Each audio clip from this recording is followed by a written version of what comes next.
Nimewekeza muda na hela so that you don't have to fail pale ambapo unataka kupata idea yoyote ile kwa ajili ya kutengeneza any kind of software application. Na leo nitatumia degree yangu ya software engineering pamoja na 4 years experience in marketing ili kuweza kukusaidia step by step, na hatua ya tatu ni ya muhimu sana.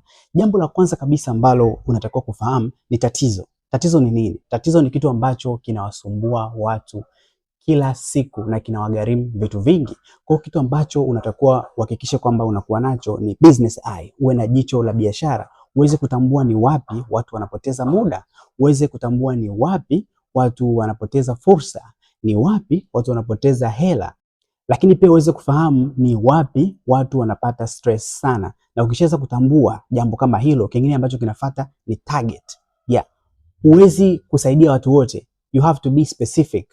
Ni kundi gani la watu unataka kuwasaidia, either ni individual users ama ni organization. Kwa hiyo unatakiwa upick your audience, uweze kujua ni watu gani haswa kwenye au matatizo ambayo umeyatambua mwanzoni unataka kuwasaidia, ni organization ama ni individual.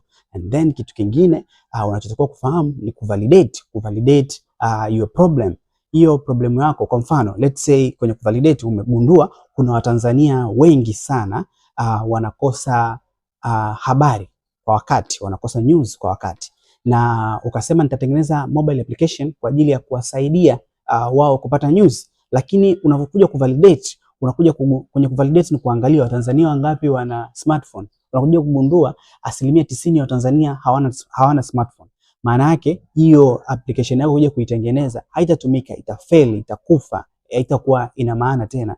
Lakini let's say ukasema hawana smartphone, wana visosadu, so mimi nitaconfigure kwa kutumia nitakuwa nawatumia message kwa kutumia labda bulk SMS, kwa sababu namba zao labda tunazo, tutaongea labda na mtandao wa simu bla bla bla, watakuwa wanatumiwa news kupitia message.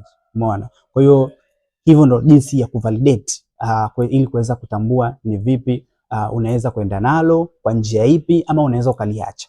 Na kwenye kuvalidate tuna formula ambayo mimi waga napenda kuisema ni ili uweze kupata fursa lazima uweze kupata tatizo liwe linatokea watu wengi, na hilo tatizo likiwa linatokea watu wengi liwe linajirudia mara kwa mara.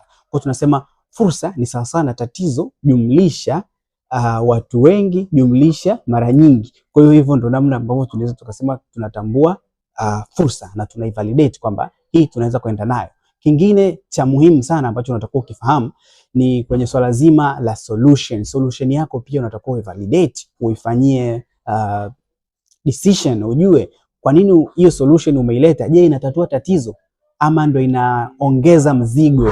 Unatakiwa ufahamu hicho kitu. Umeona? Kama inaokoa muda ama ndo inaongeza muda wa kufanya kazi kunakuwa mwingi zaidi. Umeona?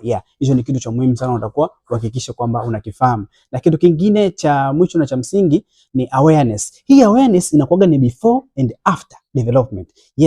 Watu wengi sana wanakuwa wanadhani kwamba awareness ni pale ambapo unakuwa una launch product yako. Hapana, awareness ni unaanza before hujaanza kutengeneza project. Kwanza awareness before ni kwamba unaangalia ni watu wangapi wana huo ujuzi, wanajua hiyo teknolojia ambayo wewe unaileta. Labda unaleta teknolojia ya labda AI kwa ajili ya kutatua matatizo. Ni watu wangapi wanaufahamu wa AI? Kwa lazima uhakikishe kwamba unajua ni watu wangapi. Kama hawana, basi ujaribu kuangalia namna ambayo utaifanya kuwapelekea hiyo knowledge ya AI waweze kuwa na aware na hiyo awareness yao, afu baadaye utakapokuja kuleta hiyo application yako iweze kuwasaidia. Na awareness after kutengeneza application yenyewe, hii ndio ile unapokuwa unataka kulaunch sasa product yako. Unapokuwa unataka kulaunch product yako lazima ufanye awareness. Ukipitia kwenye video zangu huko nyuma utakuta nimeelezea sana kwenye zenye cover za blue, nimeelezea sana kuhusiana na awareness. Kwa hiyo pita kule utaangalia, utakutana na vitu vingi sana. So hivyo ndio vitu vya msingi sana ambavyo unahitaji kuvifahamu.